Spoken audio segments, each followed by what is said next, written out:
하나님께서 오늘 우리에게 주신 말씀은 출애굽기 14장 1절에서 14절까지의 말씀입니다.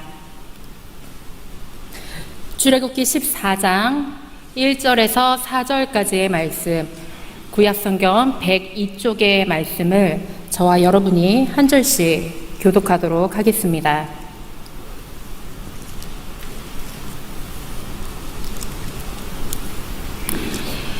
여호와께서 모세에게 말씀하여 이르시되 이스라엘 자손에게 명령하여 돌이켜 바다와 물 사이에 비아히롯 곧 바알스론 맞은편 바닷가에 장막을 치게 하라. 바로가 이스라엘 자손에 대하여 말하기를 그들이 그 땅에서 멀리 떠나 광야에 갇힌 바 되었다 하리라. 내가 바로의 마음을 완악하게 한즉 바로가 그들의 뒤를 따르리니 내가 그와 그의 온 군대로 말미암아 영광을 얻어 애굽 사람이 나를 여호와인 줄 알게 하리라 하시매 무리가 그대로 행하니라. 그 백성이 도망한 사실이 애굽 왕에게 알려지매 바로와 그의 신하들이 그 백성에 대하여 마음이 변하여 이르되 우리가 어찌 이같이 하여 이스라엘을 우리를 섬김에서 놓아 보내었는가 하고 바로가 곧 그의 병거를 갖추고 그의 백성을 데리고 갈새 선발된 병거 600대와 애굽의 모든 병거를 동원하니 지휘관들이 다 거느렸더라. 여호와께서 애굽 왕 바로의 마음을 완악하게 하셨으므로 그가 이스라엘 자손의 뒤를 따르니 이스라엘 자손이 담대히 나아갔습니다. 애굽 사람들과 바로의 말들, 병거들과 그 마병과 그 군대가 그들의 뒤를 따라 바알스본 맞은편 비아히롯 곁 해변 그들이 장마친 데에 미치니라. 바로가 가까이 올 때에 이스라엘 자손이 눈을 들어본즉 애굽 사람들이 자기를 뒤에 이른지라. 이스라엘 자손이 심히 두려워하여 여호와께 부르짖고 그들이 또 모세에게 이르되 애굽에 매장지가 없어서 당신이 우리를 이끌어내어 이 광야에서 죽게 하느냐? 어찌하여 당신이 우리를 애굽에서 이끌어내어 우리에게 이같이 하느냐? 우리가 애굽에서 당신에게 이른 말이 이것이 아니냐?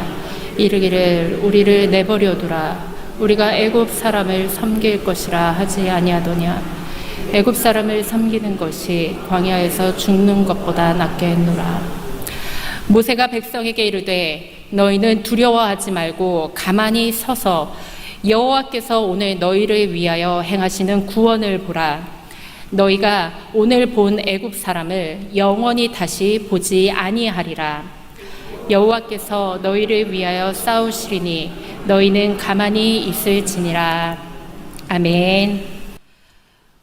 오늘은 우리가 근래에 들어서 계속 출애굽기로 큐티 묵상을 하고 있습니다.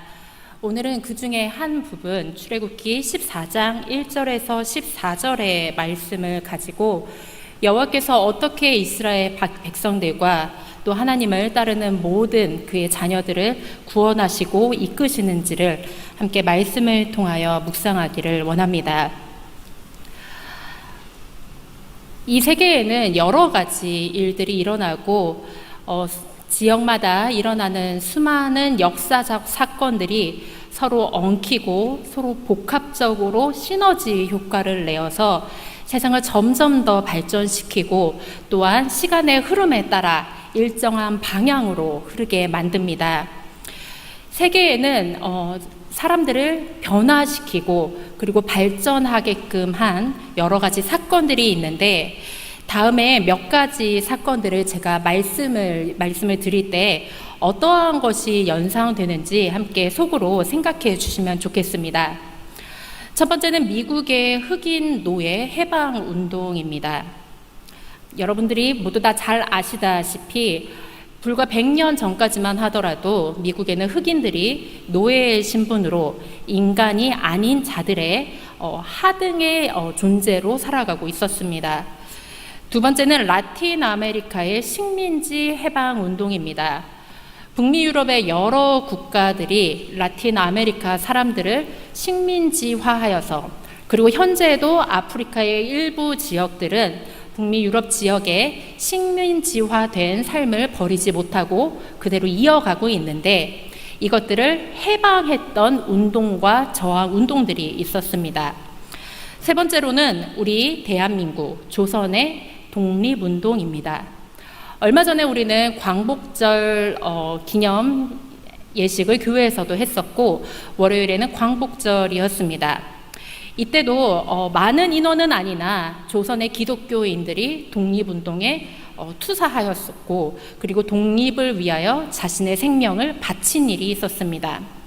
마지막으로는 현재도 이루어지고 있는 북미 유럽 지역의 인종차별 저항 운동입니다. 피부의 색깔이 다르다고 해서 이들이 축복받았거나 저주받은 존재가 아니라 모든 인간은 동일한 권리와 그리고 동일한 평화와 사랑을 추구할 수 있다. 이것을 저항하는 운동 중에 하나였죠.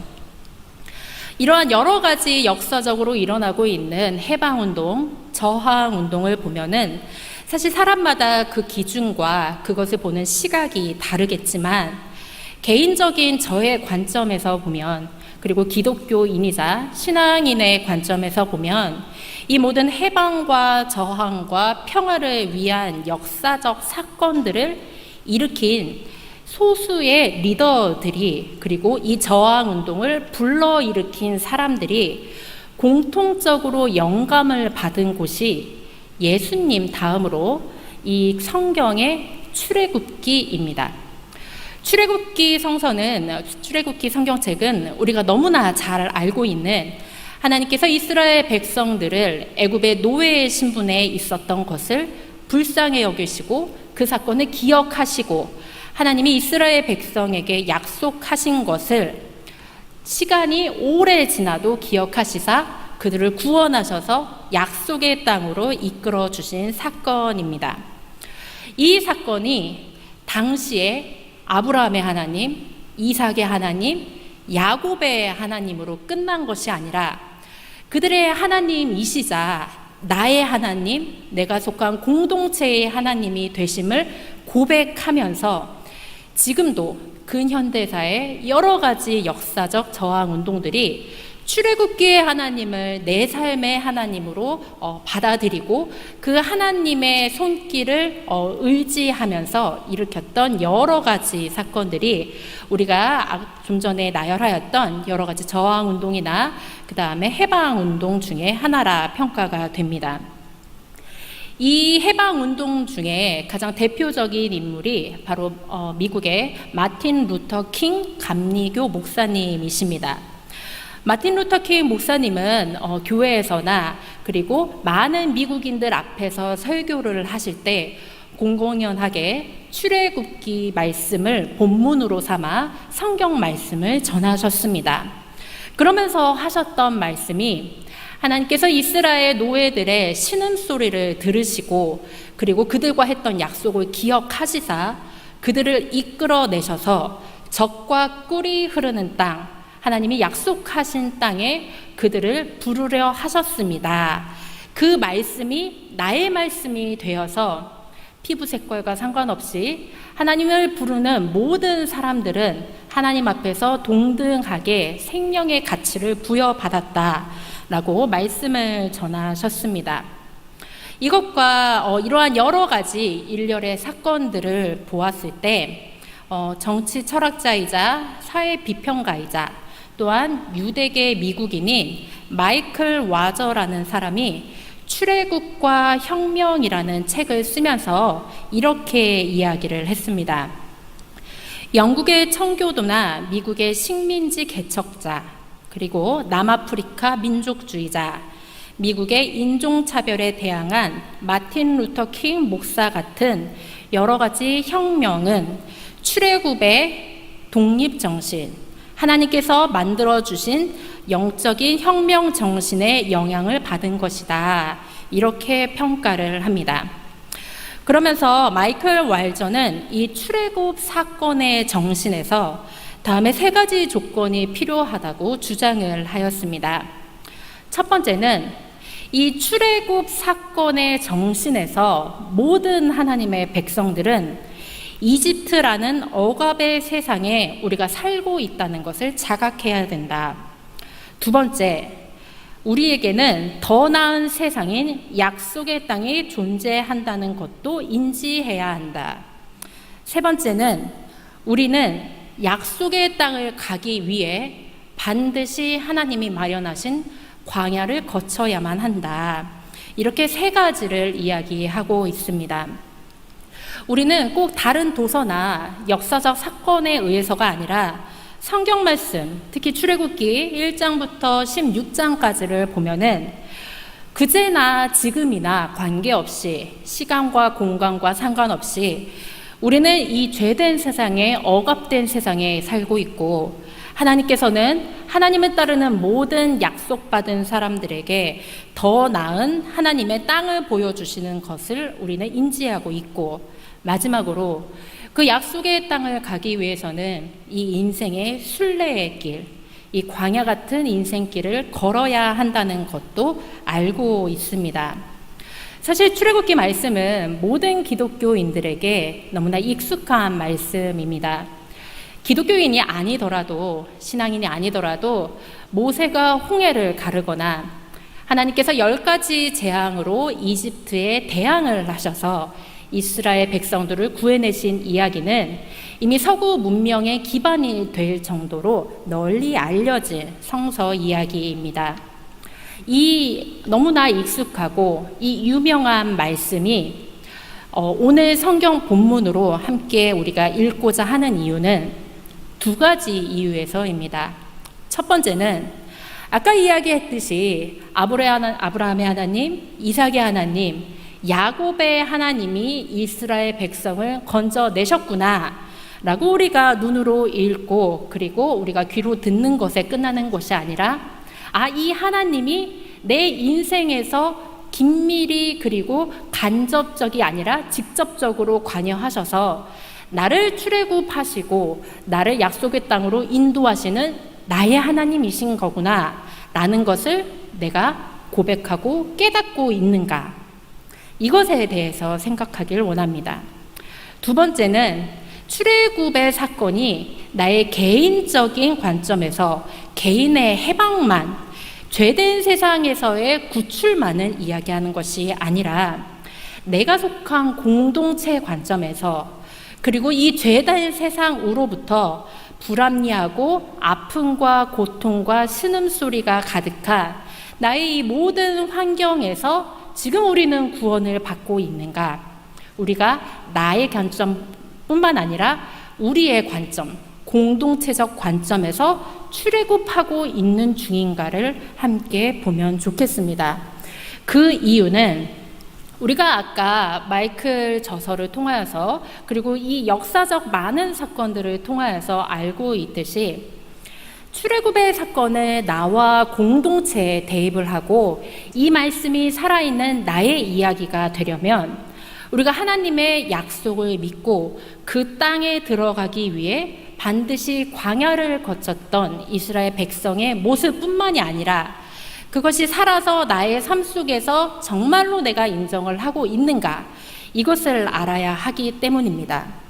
즉, 나에게는 이러한 출애굽의 역사가 일어났었는가, 그리고 이 역사를 여전히 매일매일의 삶 속에서 소원하고 있는가, 소망하고 있는가, 이것을 오늘 말씀을 통하여서 함께 묵상하길 원합니다.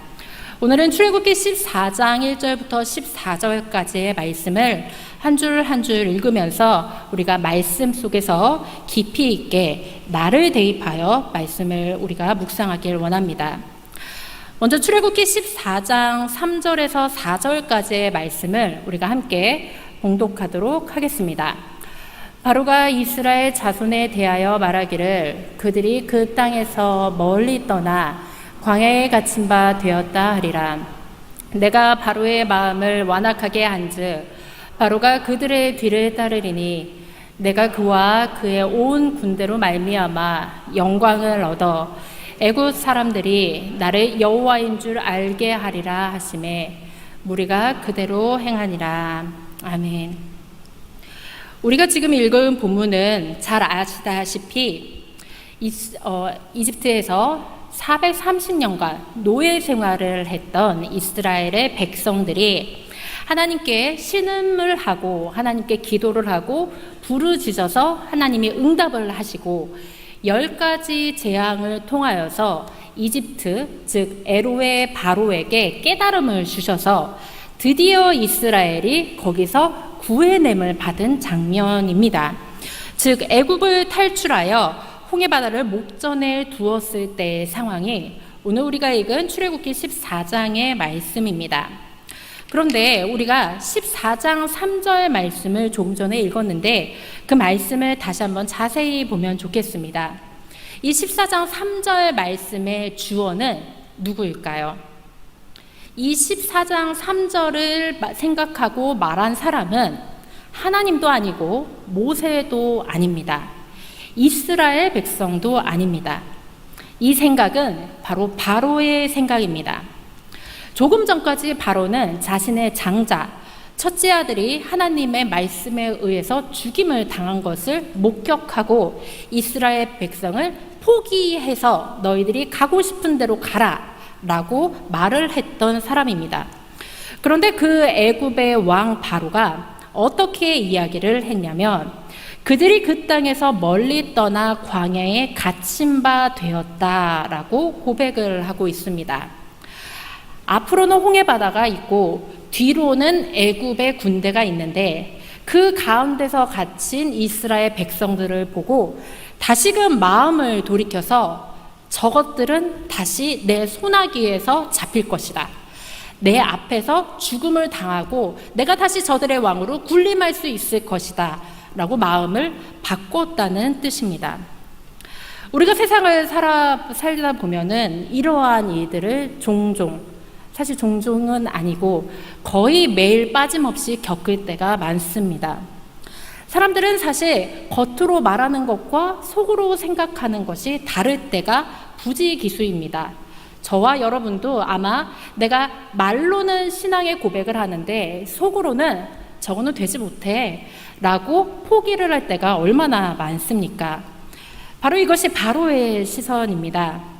세상은 하나님을 따르는 자들이 이렇게 살면은 그 끝은 도저히 저들이 말한 대로 되지 않을 것이다 라는 것을 전제로 깔고 그리스도인, 교회, 그리고 신앙인들을 바라보고 있습니다. 그런데 여기서 바로가 놓친 것이 한 가지가 있습니다.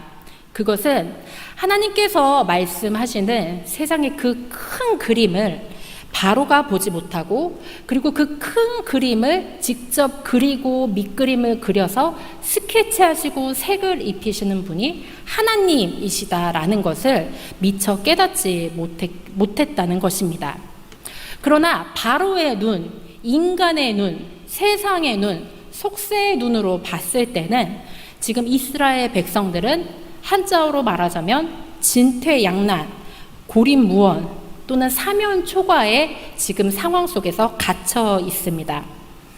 앞으로는 넓은 바다가 그들을 가로막고 있고 뒤로는 애굽의 최신식 무기를 장착한 군대가 추격을 하고 있습니다. 우리가 배너라는 영화나 아니면 전쟁 영화를 보면은 사람들이 평화롭게 밥을 먹고 있을 때 또는 집에서 가족들과 이웃들과 함께하고 있을 때 땅에서부터 점점 지진 소리가 나는 듯한 그리고 물건이 흔들리는 듯한 장면을 우리가 자주 보고 영화를 통해서 알고 있습니다. 아마 이스라엘 백성들이 홍해 앞에서 나름대로 휴식을 취하고 있을 때 땅이 흔들리고 뒤에서 말발굽 소리가 들리면서 사람들의 고함 소리가 들렸을 것입니다. 앞뒤가 이렇게 막힌 채 이스라엘 백성들이 그러한 소리를 들으면서 다시금 애굽의 군대가 얼마나 막강했는지, 세상의 큰 태산이 얼마나 컸는지, 하나님 보이지 않는 하나님이 아니라 내 뒤로 따라오는 태산 같은 많은 나의 적들을 보았을 때 얼마나 끔찍했을지 우리는 상상만으로도 느껴질 수가 있을 것입니다. 이와 더불어서 우리가 4절 말씀을 같이 보도록 하겠습니다. 4절 말씀을 보면은 하나님께서는 마치 이스라엘 백성들을 바로 구해내시는 것이 아니라 하나님께서는 이스라엘 백성들을 앞뒤로 막아놓고 그들을 마치 덫에 걸린 쥐처럼 생각하시는 듯한 느낌을 받았을 수도 있습니다. 그런데 하나님께서는 이러한 바로의 생각 앞에 이스라엘 백성들에게 이렇게 말씀을 하십니다. 내가 바로의 마음을 완악하게 한즉 바로가 이스라엘의 뒤를 따랐다라고 말씀을 하시면서 이것을 하신 이유는 애굽이, 이집트가, 파라오가 내가 누구인지를 가르치기 위해서 어떠한 반전을 만들고 준비를 하고 있다라고 말씀을 하십니다. 그런데 하나님께서는 지금까지 10가지 재앙으로 이스라엘 백성들을 깨치게 하시고 구원을 하셔서 탈출하게 하셨는데 이것을 본 이스라엘 백성들은 그새 마음이 동하여 그리고 마음이 변하여 하나님 앞에 다시금 애타는 소리를, 하나님을 원망하는 소리를 하게 됩니다. 5절 말씀을 우리가 함께 보도록 하겠습니다. 5절에는 그 백성이 도망한 사실이 애굽 왕에게 알려짐에 바로와 그의 신하들이 그 백성에 대하여 마음이 변하여 이르되 우리가 어찌 이같이 하여 이스라엘을 우리를 섬김에서 놓아 보냈는가 하고 라고 애굽 군대들이 이야기를 합니다. 여기서 마음이 변하여 출애굽기 1장부터 14장까지 그 앞장들을 보면은 바로가 성경 구절에 등장할 때 꼭 같이 따라오는 말이 바울이 마음을 악하게 바꾸었다. 바로가 마음을 변하여 이스라엘 백성들에게 다시금 말하였다라는 것입니다. 바로와 마음은 한 세트처럼 출애굽기에서 수없이 등장을 합니다. 하나님께서는 굳이 바로만을 그렇게 말씀을 하신 것이 아니라 세상이 그리스도인들을 바라볼 때 한 번 말한 것을 그대로 지키는 것이 아니라 세상의 죄된 모든 모습들은 시시각각 생각과 마음과 행동이 변한다는 것을 암시를 하십니다. 그런 바로에게 7절에 보면 선발된 병거 600대와 애굽의 모든 병거를 동원하여서 이스라엘을 쫓아갔다라고 이야기를 합니다. 여기서 선발된 병거란 가장 좋은 병거를 의미합니다. 당시 이집트는 세상에서 가장 발전되고 가장 최신식 군대와 무기를 장착한 부와 그리고 군대와 장악력을 가진 나라였습니다. 여기서 말한 선발된 병거란 그 당시 온 세상에 가지고 있는 모든 군대 중에서 가장 좋은 것, 세상에서 내볼 수 있는 가장 좋은 것을 가지고 이스라엘을 따라갔다라고 말씀을 하신 겁니다. 그런데 출애굽기 14장 8절 말씀을 보면은 이런 애굽의 모습 속에서 이스라엘이 우리가 흔히 읽었던 성경 말씀대로의 모습을 보이고 있지가 않습니다. 14장 8절 말씀을 우리가 함께 읽어보도록 하겠습니다. 여호와께서 애굽 왕 바로의 마음을 완악하게 하셨으므로 그가 이스라엘 자손의 뒤를 따르니 이스라엘 자손이 담대히 나갔습니다. 아멘. 우리는 사실 출애굽기에서 이스라엘 백성이나 광야에서 지내는 이스라엘 백성들을 생각했을 때 늘 입에 불평불만을 달고 있는 이스라엘 백성이다라고 생각을 합니다. 그런데 8절 말씀에 보면은 여호와께서 바로의 마음은 완악하게 하셨는데 그가 이스라엘 백성의 뒤를 따를 때 이스라엘 자손이 담대히 나갔음이라 라고 말씀을 하십니다. 우리가 여기서 성경을 조금 자세히 봐야 되는 이유가 여기서 담대히 나아갔다는 게 이스라엘 백성들이 막 믿음을 가지고 이스라엘 백성들이 하나님만 따라서 담대히 나갔다 이런 의미로 쓰여 있지가 않습니다. 여기서 담대히 나아갔다는 행동적으로는 담대히 나아갔다인데 영어 성경을 보자면은 여기서 담대히라는 뜻이 boldly라고 쓰여져 있습니다. 강하게 그리고 마치 내가 여기서 유일한 양 하고 나아갔다라는 의미입니다. 그런데 히브리서 성경을 찾아보면은 행동으로서 담대히 그리고 의기양양하게 나아갔다라는 뜻이 맞지만 원어를 살펴보면은 믿음이 있어서 담대히 나아갔다가 아니라 그때의 분위기에 취해서 담대히 나아갔다. 마치 우리가 어떠한 흥분된 사건이 있으면 거기에 따라서 기분이 막 올라오고 나의 말과 행동도 평소에 나같지 않게 거칠게 될 때가 있습니다. 이스라엘 백성들은 이때 믿음으로써 신앙으로서 담대히 나아갔다가 아니라 분위기에 취해서 그 당시 자신들이 하나님께서 보여주셔서 바로를 뒤로 하고 탈출했다는 그 흥분된 사건에 도취되어서 담대히 나아갔다 이야기를 합니다. 우리는 이것을 구별해야 하고 구분해야 됩니다. 우리가 세상을 살아갈 때 특히 저도 마찬가지이지만 우리가 시시때때로 어떠한 일을 겪을 때 나와 또한 내가 속한 가족들이나 내가 속한 공동체나 직장이나 이웃들이 굉장히 어려운 일을 겪었을 때 그 후에 곧바로 돌파구를 만나면은 이것의 분위기에 취해서 마치 내가 한 일인 듯하게 또는 우리가 간증을 할 때는 하나님이 나를 도와주셔서 내가 이렇게 의기양양하게 나아갔다라고 이야기를 합니다.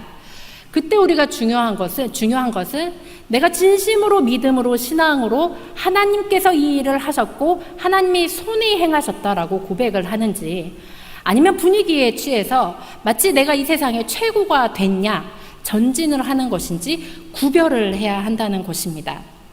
이스라엘 백성들이 믿음으로 담대히 나아갔다가 아니라 이들이 그 당시 흥분하여서 분위기에 취하여서 담대히 나아갔냐를 어떻게 구분할 수 있느냐? 그것을 출애굽기 14장 9절에서 10절까지의 말씀을 보면 알 수가 있습니다.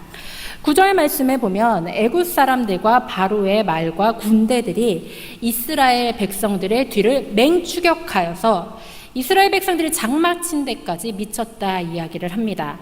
그러자 10절 말씀에 바로가 가까이 올 때 이스라엘 자손이 눈을 들어 본즉 애굽 사람들이 자기들 뒤에 이른지라 이스라엘 자손이 심히 두려워하여 여호와께 부르짖고라고 이야기를 하고 있습니다. 좀 전까지 이스라엘 백성들이 담대히 행진을 믿음대로 행하였더라면 심히 두려워하여 여호와를 부르짖는 것은 절대로 일어날 수 없는 일입니다. 이스라엘 백성들이 눈을 들어서 자신들의 뒤를 쳐다보니 430년간 자신들을 옥죄어서 노예로 삼았던 그 이집트의 거대한 군대가 내 뒤를 바짝 쫓아오는 것을 보았습니다. 우리가 여기 10절 말씀을 봤을 때 이스라엘 자손이 눈을 들어 본즉이라는 표현이 있습니다. 이 히브리어 눈을 들어 본즉이라는 표현은 우리가 창세기부터 굉장히 많이 쓰여졌던 표현입니다. 우리가 마치 창세기에 아브라함과 롯이 둘이 함께 운명을 같이 하다가 어떠한 사건으로 인하여서 둘이 각자 갈 길을 갔다라는 성경 구절이 있습니다. 이때 롯도 눈을 들어 본즉 그리고 아브라함도 눈을 들어 본즉 저 땅이 좋아 보였다 이러한 표현 때문에 둘이 갈라섰습니다. 욥기를 보면은 욥기도 자신의 상황에서 너무나 힘들 때 누구 주변에 있는 자신의 3명의 친구가 네가 눈을 들어서 하나님께서 무엇을 말씀하시는지를 보라라고 이야기를 합니다. 그리고 많은 선지자들도 자신이 힘든 상황에 있을 때 눈을 들어 본즉이라는 표현을 많이 씁니다. 이 표현은 정말로 내가 아래를 쳐다봤다가 눈을 들어 보았다 나도 맞지만 눈을 들어서 나의 미래를 바라보다 나의 앞날을 조망하다라는 뜻으로 더 많이 쓰이고 있습니다. 이 뜻은 내가 발끝을 높이 들어서 내 손을 내 이마에 붙이고 어디로 가고 있나 나의 앞날과 나의 길을 멀리 쳐다보다라는 뜻으로 생각하면 더 좋을 것 같습니다. 이스라엘 백성들이 이렇게 자신들의 눈을 들어서 보았을 때 자신들의 앞날도 같이 보였습니다. 내가 지금 이집트 군대가 내 뒤를 따라오고 있을 때 내 눈을 들어본즉 나의 미래가 암담하구나. 내가 애굽의 사람들의 밥이 될 수 있겠구나라는 것을 보고 하나님 앞에 심히 두려워하여 부르짖었다는 뜻입니다. 우리가 이 이스라엘 백성들의 조상인 아브라함을 살펴보면은 우리가 굉장히 중요한 것을 알 수가 있습니다. 우리는 보통 세상에서 가르칩니다. 내 옆에 누군가가 있을 때 그 위대한 사람이나 부자나 학식이 높은 사람들을 보고서 그 사람을 따라가면은 내가 저절로 복을 얻을 것이다 라고 이야기를 합니다. 우리가 자기계발서나 아니면 청년들에게도 이 얘기를 많이 합니다. 내 옆에 좋은 사람들을 두어서 이 사람 곁에 따라가면은 내가 똑같이 또는 그보다는 작지만 좋은 복을 얻을 것이다 라고 이야기를 합니다. 하지만 성경이 말하는 것은, 하나님이 말씀하시는 것은 내가 누구 곁에 있어야 좋은 복을 얻을 것인가가 아니라 내 주변 상황이 어떠하든지 내가 하나님을 믿으면은 내가 복이 되고 내가 복의 근원이 된다를 말씀을 하십니다. 지금 이스라엘 백성들은 애굽 땅에서 비록 노예로 있었지만 노예로 붙어 먹었으나 그 발전된 도시와 부와 부귀를 누리고 있는 애굽 사람들 옆에 있어야 내가 더 나았던 삶을 살았던 것이 아닌가 후회하고 두려워하여서 여호와께 부르짖었다는 뜻입니다. 그렇기 때문에 이들의 물리적 시야에 들어오는 것은 그 너머의 하나님의 약속의 땅과 하나님의 약속이 아니라 당연히 이집트에서 칼과 창을 들어서 병거를 타고 오는 애굽의 군대가 보였던 것입니다. 어떠한 신학자들, 사실 어떠한 사람들이라기보다는 출애굽기를 연구하는 많은 학자들이 이 당시 이스라엘 사람들의 심리를 굉장히 분석을 많이 하여서 연구를 하였습니다. 그러면서 그 후에 따라오는 이스라엘 백성들의 행동을 보아하니 아마 그 당시 이집트의 군대를 본 이스라엘 백성들은 아마도 서너 가지의 파가 있었을 것이다. 첫 번째는 그 흥분된 마음을 감추지 못해서 그래 우리 이집트와 맞짱 떠보자 라고 생각하는 이스라엘 백성들도 있었을 것이고, 두 번째는 애굽의 바로는 똑똑하고 명석한 사람이었기 때문에 우리가 10가지 재앙을 통하여서 바로와 협상을 했던 것처럼 다시금 이렇게 정치적으로 협상을 해보자 라고 생각하는 사람들도 있었을 것이다. 또는 우리 그냥 다시 손이 발이 되도록 빌어서 애굽으로 돌아가자 라고 말하는 사람도 있었을 것이고, 또 한 사람은 이집트를 보고서 저 칼날에 죽느니 내가 그냥 먼저 내 목숨을 끊어버리겠다 하고서 자결한 사람도 있었을 것이다 라고 많은 이야기를 연구를 하고 상상을 합니다. 저는 사실 이것이 중요한 것이 아니라 이 여러 가지 사람들이 있었을 것을 상상해 보면서 아마 이때 이스라엘 사람들은 애굽 군대가 뒤따라오는 것을 보면서 아주 복잡하고 미묘하고 기쁨과 슬픔과 억눌림과 두려움, 이 여러 가지 감정이 뒤섞여 있을 것이다 라고 이야기를 하고 싶습니다. 사람은 두려운 상황이 내 눈앞에 닥치면은 두려운 마음을 가지지 않는 사람이 있을까요? 없을까요? 신앙인이면은 두려움도 없고 어떠한 사건이 닥쳤을 때 내가 죽을 것 같은 위기감을 느끼지 않을까요? 그렇지 않습니다. 모든 사람은 두려운 마음을 가질 수 있는 것이 정상이고, 사실 이것은 우리의 현실적인 문제입니다. 우리가 잘 알고 있는 보네퍼 목사님께서도 이제 독일 사람들에 대항하여서 이제 순교를 당한 분도, 그리고 우리가 너무나 잘 알고 있는 우리 대한민국의 기독교 순교자들도 칼날이 내 몸 앞에 들어왔을 때 그들의 일기장이나 자서전을 보면 두려웠다라는 것을 알 수 있습니다. 그들도 죽음 앞에서 두려워하였고 내 눈앞의 고난이나 아니면 고민들 앞에서 무너지는 마음을 가졌습니다.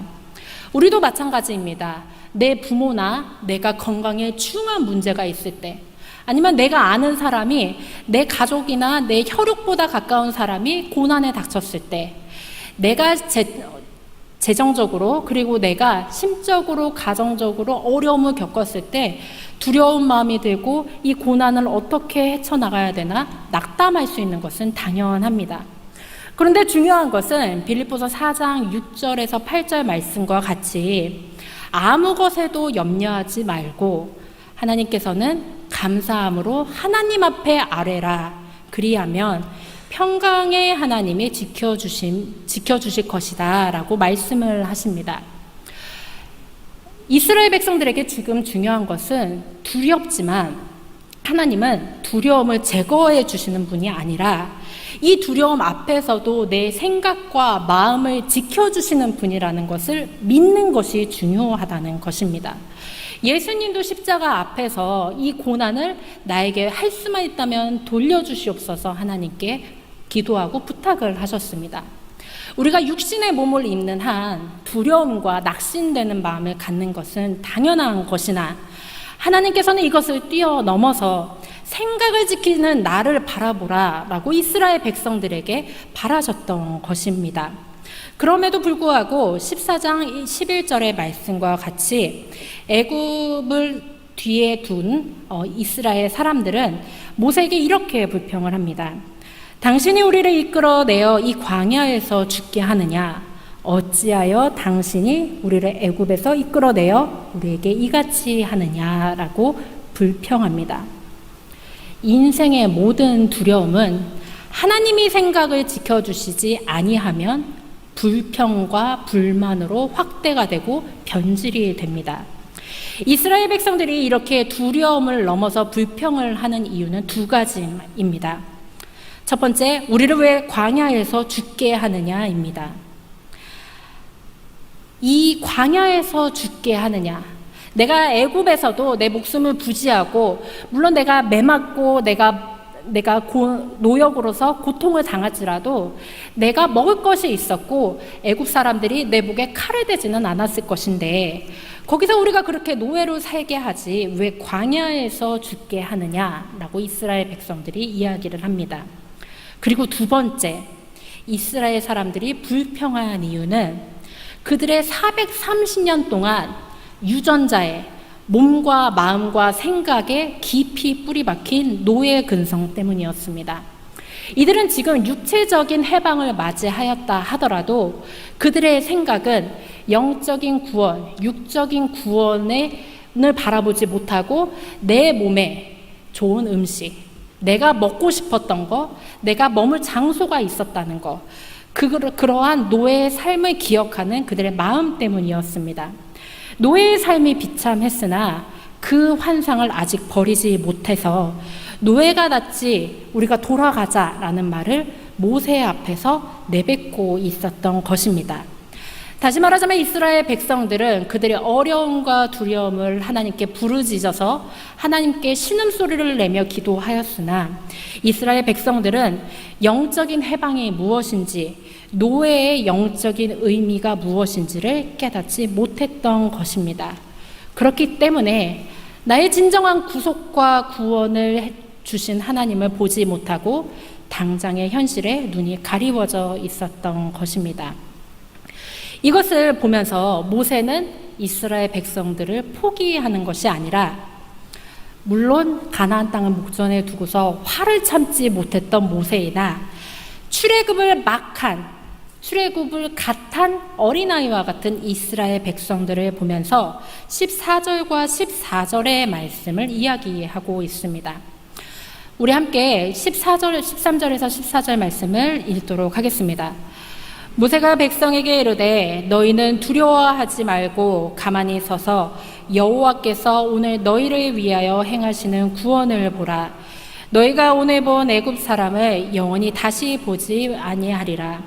여호와께서 너희를 위하여 싸우시리니 너희는 가만히 있을지니라. 아멘. 모세는 두려움을 뛰어넘어 불평불만을 하는 이스라엘 백성들에게 이렇게 이야기를 합니다. 두려움이 생기는 건 맞으나 인간이 자연적으로 갖는 두려움을 이길 수 있고 그 생각을 지켜주시는 하나님을 가만히 서서 보라라고 이야기를 합니다. 상황을 보면 두렵겠지만 그 상황 너머를 바라볼 수 있는 눈을 열어 너희 하나님의 구원을 보라. 하지만 가만히 서서 너희가 어떠한 액션을 취하거나 너희가 말을 하는 것이 아니라 너희는 그 자리에 가만히 있고 하나님이 너희를 위하여 행하시는 구원을 보라라고 이야기를 하고 있습니다. 무언가 절망의 상황에서 어떻게 우리가 가만히 있습니까? 내 지금 눈앞에 닥친 시험거리나 고민거리나 물리적, 물질적 고난을 바라보면 우리 가만히 있지 못합니다. 한 사람도 가만히 있지 못하고 두려움과 불평으로 어떠한 것이라도 행동을 취하고 말을 해야지 내 마음이 속 시원해진다고 생각을 합니다. 그렇지만 모세는 하나님께서 하실 것이니 너희는 가만히 서서 바위처럼 뚝심을 가지고 기다려라 이야기를 하고 있습니다. 세상의 눈에는 행동을 하고 말을 하는 것이 나를 지킬 수 있는 것이다 라고 이야기를 하지만 우리가 영안을 열어서 지금도 도처에서 벌어지고 있는 이 영적인 싸움터에서는 가만히 있는 사람이 결국 나를 지킨다는 것을 알 수 있습니다. 가만히 있는 사람이 결국 하나님의 인도하심을 바라볼 수 있고 그 인도하심을 바라봄에 따라 나를 지키고 공동체를 지킨다는 것을 말씀을 통하여서 알고 있습니다. 그래서 모세는 너희가 눈을 뜨고 가만히 서서 여호와께서 너를 위해 행하시는 구원을 보라라고 이야기를 합니다.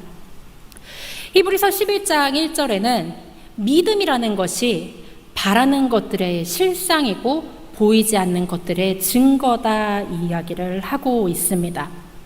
이스라엘 백성들에게 바라는 것들의 실상은 무엇이고 보이지 않는 것들의 증거는 무엇일까요?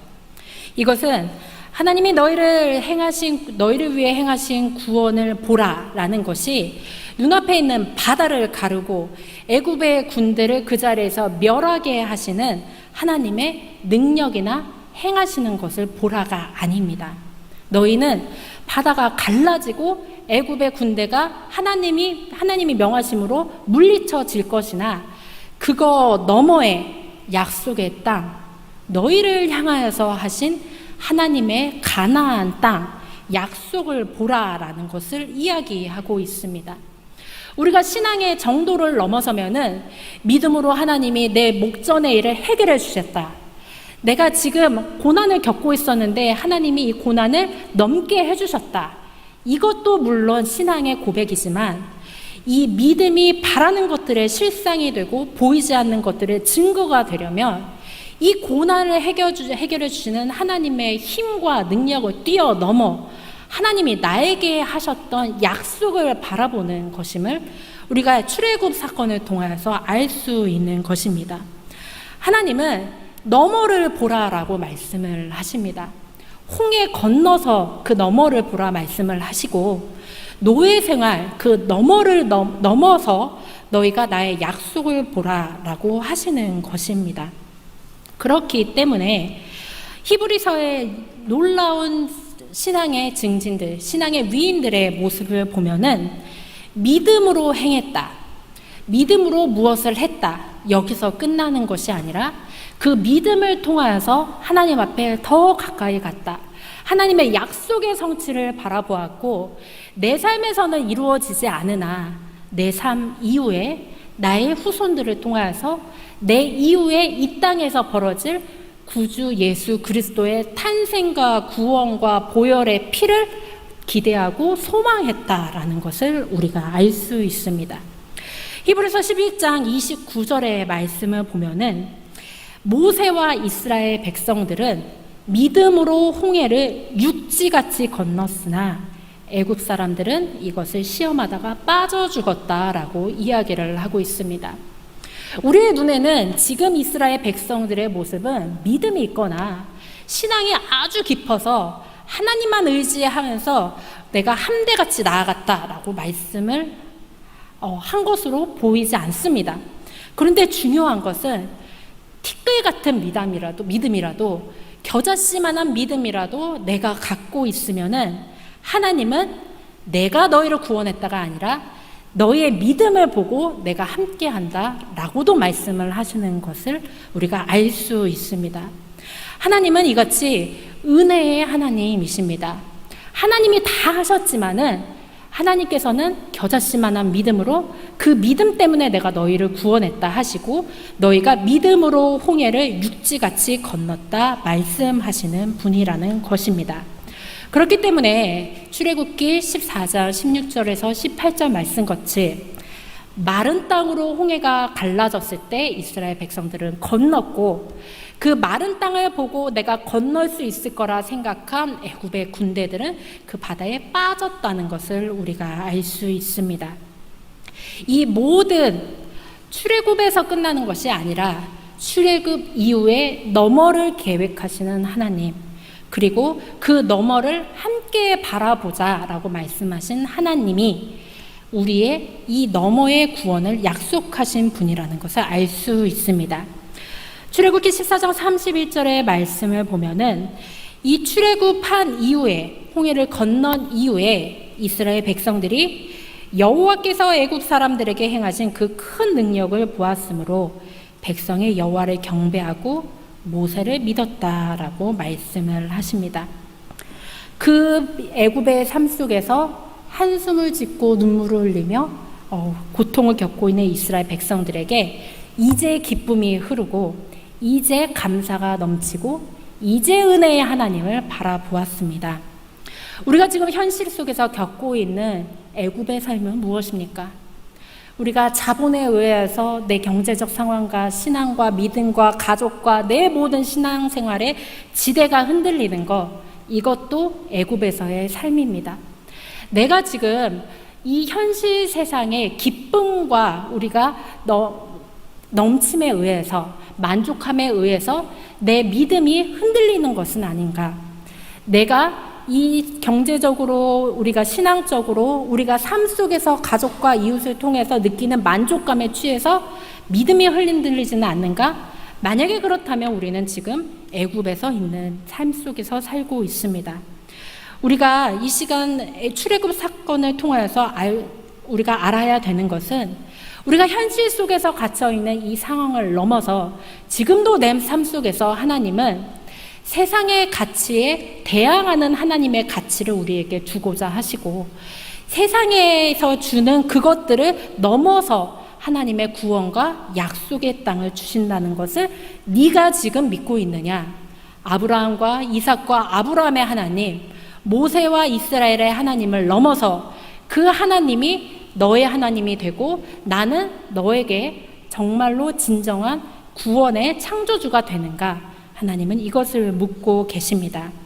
오늘 우리가 살아갈 때 내가 겪는 출애굽의 사건이, 그리고 출애굽 이후에 홍해를 건너는 나의 삶의 순간순간마다 두려움과 불평이 아니라 이거 너머에 내 눈을 들어서 여호와의 구원을 보는 우리 모두의 삶이 되길, 그리고 그러한 영주교회가 되길 주님의 이름으로 축복하고 소망합니다.